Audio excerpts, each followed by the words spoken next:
All right, we're going to talk about aiming, and I think a better word for it is confirmation. All right, so the way that you're going to save time is not by following the same process, whereas like seeing this, seeing a perfect sight picture as you train a lot and then you see that picture faster. That's not the way it works. The way that you save time is by cutting time out of your aiming strategy. So let me give a few possibilities. All right, so I'm going to look at that black spot on the target, or if there's not a black spot there, I'm going to direct my attention to a very small spot on the target. Now, does that change if the target's far or close? No, it doesn't. It's really important. You always direct your attention to a small spot on the target, always. And the way that you take advantage, I suppose is a good way of putting it, take advantage of the closer targets is by aiming less or confirming less. So some possibilities are just aiming, seeing the outline of your gun. So I look at a spot, like let's say Joel needed to get gun for whatever reason. I see the outline of my gun on the target. All right. Depending on the distance, that might work for me. So like 2, 3, 4, 5 yards, that'll probably work. Okay. Out to 10 yards, 12 yards, guys with dots, maybe you just see the color of the dot. So your dot doesn't even look like a dot. You just see the color and react to that. That's why fiber optic sights are nice. I can bring the gun up, and without regard for the rear sight at all, I can just react to the color of the sight.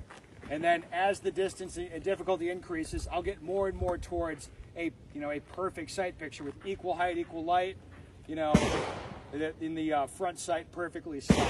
Does that make sense to everyone? So I'm going to show you like a little exercise to highlight this. Now, what I'm going to do is I'll give you the aiming strategy I want you to employ on each one of these targets. And you're going to start with the gun pointed at the target stand, at the tone. At the tone, you bring the gun up to the black dot. And then when you see, you see the right thing, you're going to react immediately by pressing the trigger. Okay? So your attention's always on a small spot, and then you wait to see a certain thing from your sights. At this distance, what's appropriate is the color of your fiber optic. Without respect for the rear sight, you don't need to worry about that. Or just the color of your dot. So you just react to the color. Does that make sense? All right. So I want you to watch how long the gun's on target before the shot gets fired. So I'm looking at the black dot.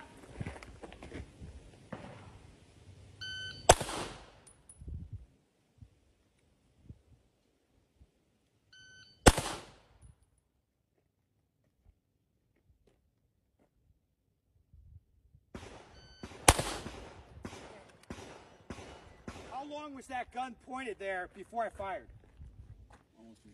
Yeah, it was almost immediately. The rule for me was the targets are this close. If I draw a line between your eye and the target, like as soon as the gun gets to that line, you should recognize that and boom, get on the trigger right away. All right, this type of shooting, this like color confirmation, like just reacting to color, this is where most of you can save lots of time. Okay, lots.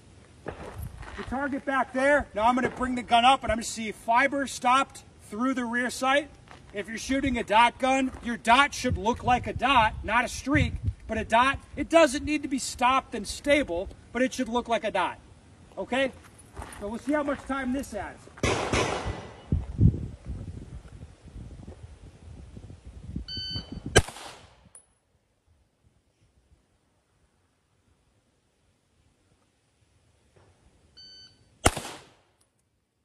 How much time does that add? You say not a whole lot, you're shaking your head like it's not a big deal. It's 0.2 of a second difference. If I take that over a stage and stack that up over like 12 targets, it's a shitload of time, right? Right? So what the takeaway is for this, for most of you, what it's gonna be is like, oh, if the targets are of a certain distance, I've gotta be just reacting to that color. Okay? That's where I'm gonna make time. Now, one challenge that pretty much everybody has is as the targets get closer and faster, they stop looking to a small spot in the center of the target. They stop doing that and they just look at the shape, the color, and they're like, go faster, and they start blasting. Okay, that's not. You're like, yeah, fuck you. Oh, wait, oh no, that's not the move. You're gonna look at a spot, and again, you adjust your speed. This is why I don't like terminology about like pacing, like how fast I go. It ain't about fast or slow. I'm gonna direct my attention to a small spot on the target. Doesn't matter how far it is. But then, depending on the distance, difficulty, and risk of the target, I'm just going to apply a different aiming scheme. Like when I see the sight flash a certain way on the target, like I'm just standing there waiting to see that. And when I see it, boom, I start shooting. Okay? Does everybody get this? So I will have everybody try it because I want you to understand the concept. Like I said, the takeaway from this is going to be, hey, at these close range targets, you can really get after it, but you do it by reacting to the color of your sights. Yeah. Of course, I've given this some thought, Andy. Believe it or not. No, I mean, for me. Yeah, dude. How else are you going to beat Greg? All right. With a stick? That's one way. All right, let's get half of you up here.